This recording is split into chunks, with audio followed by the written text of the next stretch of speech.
right, welcome to another episode of the 100% Wild Podcast. I'm Mark Kenyon of Wired to Hunt. With me today is Matt Drury, of course, and we're actually talking about something really timely right now. We're going to talk about the value, or maybe comparing values, of morning sits versus evening sits during this time of year in October. But joining us to talk about this and to lend some expert perspective, Matt, who do we have? We have a longtime team member of Drury Outdoors, Tom Ware. He is a big buck killer. If you've watched any of our TV shows or DVDs over the years, you've surely seen him sitting behind a big mature 5, 6, 7-year-old buck, and either him or his daughter or one of his friends, he's always got some of the most compelling hunts for us each year. So we got Tommy Ware with us today. Welcome, Tom. Thank you very much. I look forward to hearing Tom's perspective because he's got, he manages his property so intently, but he's not only got the good sized tracks, he's got some small tracks. I mean, he does it in every which way you could possibly, go about trying to manage a piece of property. So he's got a lot of knowledge. I think he'll lend a lot of expertise to what we're trying to dive into today. Yeah, I'm selfishly excited about this because to your point, Matt, I've been watching these videos with Tom just killing these mega giants year after year, and every time I see him, like, gosh, I gotta talk to this guy. How's he do it? So Tom, I'm pretty excited to hopefully steal a few good ideas from you. Hope I can help in some way. You're gonna have to live up to that introduction, Tom. Yeah, got a little pressure on me this year. The pressure is on, and things are looking really good right now, guys. I don't know about you, but the weather is looking great here in the Midwest, at least in Michigan, where I'm at today. Are you guys heading out hunting soon? I was out yesterday, actually. That cold front came through the Midwest of Missouri, the St. Louis area. It pushed through right before it got good last night. So I'd say I got out probably 4 o'clock, and the temperatures had dropped, 10 degrees, and the rain had moved through, and it was a good night. I was sitting this staging area where my north block of timber, where all my bucks are. They come out of the staging area. It's always right at last light, but with the rising moon, I felt like, if anything, last night, coupled with the temperature drop in the front, last night would be the night. And I had this pretty big deer that we're chasing this year. We call him Hook, and sure enough, right at last light. Right, I mean, it was too dark. It was 6:55. It was too dark for the camera, but he come out right out in front of us, 50 yards broadside, and we got footage of him. But it wouldn't have been good enough. So it was rough. Brutal. But we laid eyes on him, so that was the exciting part. That is cool. That's awesome. I'm still waiting for that first really good close encounter with one of those big boys. I did see Holyfield, my top Michigan buck, on Tuesday night just when I was scouting at last light, but that's been about it.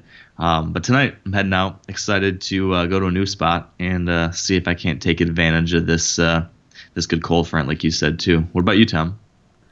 I've been out a few times in Iowa and Missouri, but I wanted to go out last night and couldn't. I had a business meeting, and tonight I'm just kind of closing my ears because I want to be out there so bad.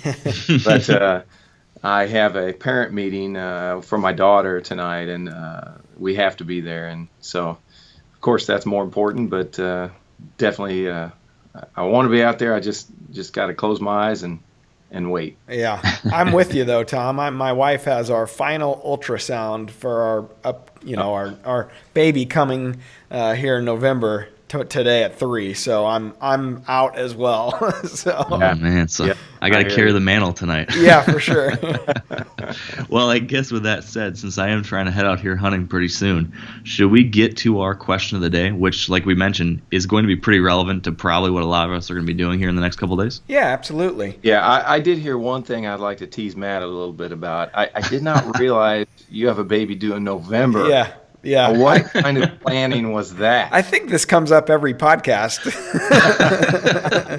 I say the same thing every time. You don't say no. Good point. But I hear you. Going to argue. Yeah, Mark Kenyon sent me a nice meme that says Matt's all day November sits, and it's a picture of a crying baby. Love it. Yeah, I love yeah. it.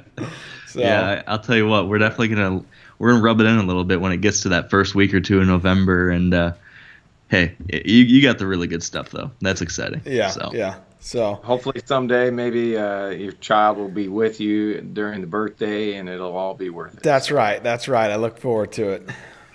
that'll be awesome. Well, Matt, what do you say we get this thing kicked off? Let's do it. The question of the day is brought to you by Cabela's, the world's foremost outfitter.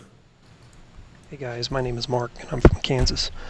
My question is, Friday, Kansas is going to have its first drop in temperature for October, and I'm definitely heading to the woods. Temps are averaging low to mid 80s, and Friday's temperature is supposed to be 64, the highest. I have various hunting spots on walking areas around my house, but have 3 or 4 that I don't want to overhunt, and I'm expecting a northeast to east-northeast wind all day, and that will put me in my best spots. My question is, should I even consider hunting in the morning or wait for the evening? I could hunt one prime spot in the morning and the other in the evening if I wanted to, or should I just focus on an evening sit altogether? Thanks for the advice. All right, Tom, what do you think about this one? well, a couple things I heard there was, temperature drop of 20 degrees. Of course, we are all waiting diligently throughout the season for something like that. And of course, when that happens, like Matt and I were just saying, we want to be in a tree tonight. We unfortunately can't. So if you have the opportunity to get in a tree, I would definitely. He's going to hunt evenings. His question was, should he hunt the morning? I think he's probably got high pressure. Another thing I heard is he's got an east and a northeast wind, which is kind of rare. So that might be, I've gone through seasons where there's hardly any winds east northeast, and you might be able to hunt a favorite stand only a few times. So I probably I consider myself not very aggressive. I probably would take advantage and hunt the morning. So what do you typically do though when it comes to those morning sits throughout the rest of this month? I think this is a kind of a contentious topic, at least for me and some of my friends. Do you hunt those October mornings or do you not? I tend to be pretty conservative when it comes to that, and just because there's a lot of risks I think kind of associated with those morning hunts. But I guess, what do you think about that in general? Are you rule of thumb? I kind of use a rule of thumb of I do not hunt mornings in October until the 25th of October if you have normal temperatures. But if you have a 20-degree drop, and I've been checking my cameras last few days, and I've seen just a lot more activity. So I'm using MRI, and I've seen a lot more activity, a lot more daylight, a lot more morning daylight photos. So I think in this situation, I would, especially if he says he's got a couple different areas that a couple good stands. He's not going to mess up his evening hunt. If you can hunt an edge, I'm not saying I would go into my biggest bedding area, deepest timber on my property. I definitely wouldn't do that, but I would probably hunt an edge maybe in maybe a little ways in where that, bucks might be kind of roaming a little bit in the morning, just getting a little frisky with that temperature change. Why don't you? What's your reason for not hunting most mornings? Can you explain that? Yeah, pictures have shown that the deer, most of the deer, especially the mature deer, are back to bed before sunrise. So I think you're just going to hurt yourself. You're going to bump those deer. They're going to know you're there, whether you like it or not. I mean, they live by their nose, so they're definitely going to know you're there. And you're not going to know they're there because you're not going to see them. I'm not saying that it can't happen. It definitely can. But I think if you want it to happen, whether you want it to happen later in the season, you increase your odds by not hunting in October mornings until the end of October. Yeah. What do you do on that front, Matt? Well, as far as hunting the mornings go, if it's, if you're down into the 40, he didn't say what his lows were going to be. So if he's down into the 40s or low 50s, and it's that big of a drop, I'd say if you have a bead on something, if you have, like to Tom's point, some MRI, some pictures, then, I definitely would give it a shot, but I wouldn't be intrusive. I wouldn't be going into my best spot.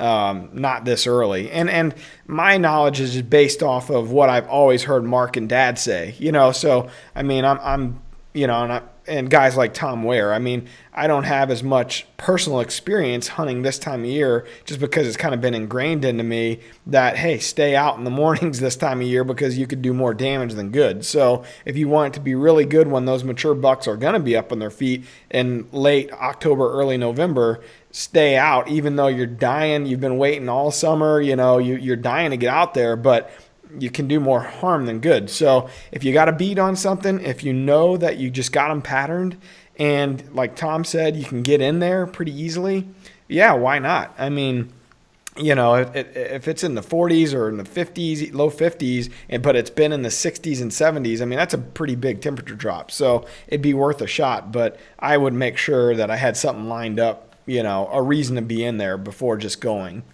Yeah. So is that what Mark and Terry do too, or do they have any other thoughts on the morning? They stay out pretty much. I asked Mark last week. There was a cold front came through, and I asked him. I said, "Were you hunting mornings?" Because it was like, I think the low was 39 degrees that morning, and he said he would have hunted. But he didn't have the right wind he needed for the specific buck he's after, so he did not hunt. But he said normally he would have hunted because it was so cold and the conditions were so good. But primarily, you won't catch them in a stand in the morning this time of year. I mean, it would take them being on something to go in and risk that. Yeah, I talked to Mark the other day, and I think what he said is similar to what Matt just said. In October, that first north wind cold front that comes through is usually pretty good, and he tries to hit that one morning or one or two mornings. So I think I don't think Mark hunts a lot of mornings. No. What do you think, Matt? No. And, they've, like Tom said, it's not that it can't be done and you can't succeed. I get pictures sent in on our social media and stuff from viewers that have success. But by and large, I mean, I think when you're hunting as much as Mark and Terry are, and even a guy like Tom, you're putting the numbers and the odds in your favor. So you're being more calculated, I think, as to when you're, because you've been out there a long time. You've kind of seen it all. So you've gotten all that previous history that says, you know what, by and large, I may be wasting my time this time of year. So, I'm just going to stay out until it gets good. Is that how you feel about it, Tom? Absolutely. And this time of year, they are not, it's not rut. They know it's coming, and they're starting to change, but they're still focusing on living. And in a couple weeks, they're focusing on something much different. We all know what that is. And they don't say no either. Yeah. I think that for me, when it comes to this type of thing, and it doesn't apply just for the morning versus evening sits, it comes to really, the question of time of year, comes the question of when I'm going to go to my best spots, all different things. It all comes down to the question of risk versus reward. Every time I go out to hunt, I'm thinking, okay, what are the potential risks I'm facing of educating deer? And what's the percent chance of something like that happening? And then what's the potential chance of a reward? So what's the actual chance of me getting that big mature buck in front of me and me getting a shot? And so when you look in this example with morning sits, I'm seeing very high percentage of risk for those things that you mentioned, Tom, like bucks are usually getting back before daylight. Bucks are usually going to be in a position that when you're trying to get in the morning, you're going to have a relatively high chance of spooking them or them winding you even after they're bedded, different things like that. And then, okay, so is that risk greater or lesser than my chance of reward? And of course, as we just talked about, the chance of reward in the morning, yeah, it's possible, but not as great this time of year. So I'm right in the same boat as you guys. I stay away from them almost exactly like you said, Tom, until that last week of October, unless maybe you get this cold front coming through, which can kind of change things. It can bump that reward ratio just a little bit higher. But another thing I've noticed too on this is I think it's it's also a little bit more accentuated based on where you live, where you hunt. Here in Michigan, we just have such high hunting pressure. I mean, like 20 guys in like 600 acres or something like that. I mean, just so many people that I feel like your margin of error is much smaller than if you're hunting an area that's heavily managed, doesn't have quite as many hunters. So, when I've hunted like a spot in Iowa where I, just don't have as many other hunters I'm competing with, I've been able to get away with a little bit more. And I have some buddies who hunt some mornings in Iowa with the cold fronts and things, and they do pretty well. Versus if I screw up one time in Michigan, it's game over. So I think also this is something to consider when you're thinking through this. Okay, do I hunt or do I not hunt these mornings? Think about that pressure factor, hunting pressure factor, and that might also help you just decide, how much you can risk it or not. I don't know. That's something that I always keep in mind when it comes to this type of thing too. Well, kind of back to this guy's question about this cold front coming through. We're kind of on the edge of what we have referred, and a lot of people refer to it as the October lull coming up. Mark, I was curious as to your thoughts on this because I know you guys just did a podcast on Wire to Hunt about the October lull. Is it real? Is it not? What was the consensus there? And then I'd like to hear Tom's thoughts on this topic. Yeah, that's a great question. So here's my perspective and that of what was probably the most common perspective I've gotten from all the different people we've talked to about this. It's that, the October lull is not a real biological thing happening. Like studies have shown that buck activity actually increases throughout the month of October. But daylight activity that we as hunters see many times will decrease because of a couple things. Usually it's because of us. It's because of hunters. So increased hunting pressure is a big one. And when there's increased hunting pressure, of course, these deer are going to either shift where they move or they're going to shift when they move to be slightly more nocturnal. So right there is a huge thing that's going to cause a human-caused October lull. And then number two, you've got a couple other changes out there in the woods that's going to change deer behavior, such as changing cover. Lots of leaves are falling, so there's not as much cover, security cover, and food sources are changing. So deer are changing their patterns. So if you are, hunting based on what you're seeing this summer or September or early October, if you're hunting still like that, and then you start seeing less deer now, well, that's because you haven't been able to shift with the deer. So I think if you're able to shift, or if you've been able to keep the pressure low, you might not necessarily have a lull. But if those conditions have caused those changes in deer behavior and you're not able to get in or to make that adjustment, or for whatever reason the deer aren't on your property because of some of these changes, then there is a lull. And then in those cases it might be better to pull back, be careful, and wait till things change a little bit in that pre-rut time period. So that's kind of my high-level takeaway from most of the things I've heard and learned from my own experiences and from all these other podcast guests. But I don't know, Tom, is that in line with what you've seen or heard too? Yeah. I from being an outfitter for 11 years, I definitely agree with there's whether there's biologically a lull or just there's definitely lower number of deer that you see. I think a lot of it has to do with temperatures. I think it just common sense tells me those big old bucks, those mature bucks, they just kind of are sitting there. They're putting on the fat.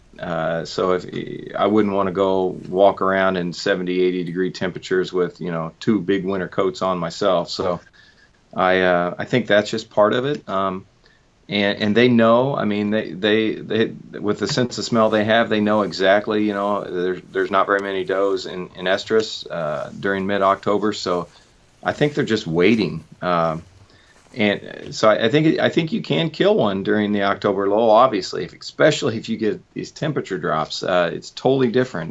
Those deer are more active. They feel comfortable getting up in their winter coats, so to speak, and going out to the food sources and in the evenings, especially. So we're seeing a few killed on the journal as of middle of October, but there's definitely less chance in middle of October than there is in as we reach November. Yeah. What I will add is that there is an interesting kind of subculture of hardcore bow hunters that I've kind of tapped into and learned from, who really love this time of year, and they're very aggressive hunters. And lots of times these are guys, maybe they're hunting public land or hunting land by permission where they don't have that ability to manage it, have food plots, all that kind of stuff. And what they're doing is they are doing a lot of scouting in the preseason to determine where actual buck bedding locations are. So they'll go into a season and they'll find a dozen different spots where they believe with some degree of high confidence that bucks are bedding there. And then when they get to this mid-October time period, they're able to sneak in and have stand locations pretty darn close to those bedding locations. And then they wait for that cold front or they wait for the right moon conditions. And on those days, there's that slight chance that the big boy will move a little bit earlier in the evening, and they'll sneak into these spots close to the bed, and that buck only needs to move 60, 70, 80, 90 yards, and these guys are getting shots at him. So there's this, it's a really high risk, high reward hunt, I guess. That's what I was about to say. That's the definition of high risk, high reward. But, in the business that we're in, and Tom's been filming with us for, 10, 11 years, and we don't have the luxury of kind of that sneaking in with minimal gear. And, it just takes too much. There are two guys, and, that dictates a little bit. I mean, we don't talk about that often, but that dictates to an extent how we hunt as well. Because, you can't do all the things that, some of the hunters out there on public land or whatever, just more aggressive guys, we can't be that aggressive always because we got two guys and a camera and more gear than, we say it all the time. It's amazing how much crap we got to take to the stand with us. So, whether it's tripods or arms or, there's 3 or 4 cameras going. And so I think that dictates a little bit of it too, honestly. Tom, what do you think? Oh, 100%. I remember when I just used to hunt alone, I could sneak in. It would take me sometimes a half hour just to move 10 yards. If I knew, deer were on their feet and it was in the morning or there's crunchy leaves or whatever it might be, you just can't do that with, if you do, you'd be going insane because your cameraman steps on a leaf and it's just gonna happen. So you just kind of gotta change the way you hunt. Definitely, Matt. Yeah, for sure. Yeah, so true. So one other thing related to the morning hunts that I just thought of that we haven't touched on too much, and that's access routes.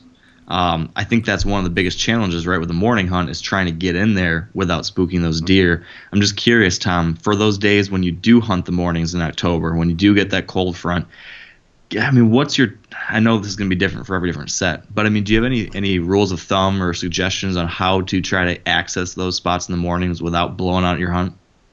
Well, if I hunt a lot of edges. So on my farms, I try to specifically place maybe little bitty, I call them killing plots. A lot of times they're just a quarter-acre clover field that they might hit on the way back from a grain field in the morning or a bigger green food source, and they're going back to bed. But they might stop in and scent check that little clover field, see if there's any does around, or they might actually stop and get a bite to eat and check it out that way. But most of the time, I'm just trying to be on either. I'm actually hunting food, and actually I learned that from Mark.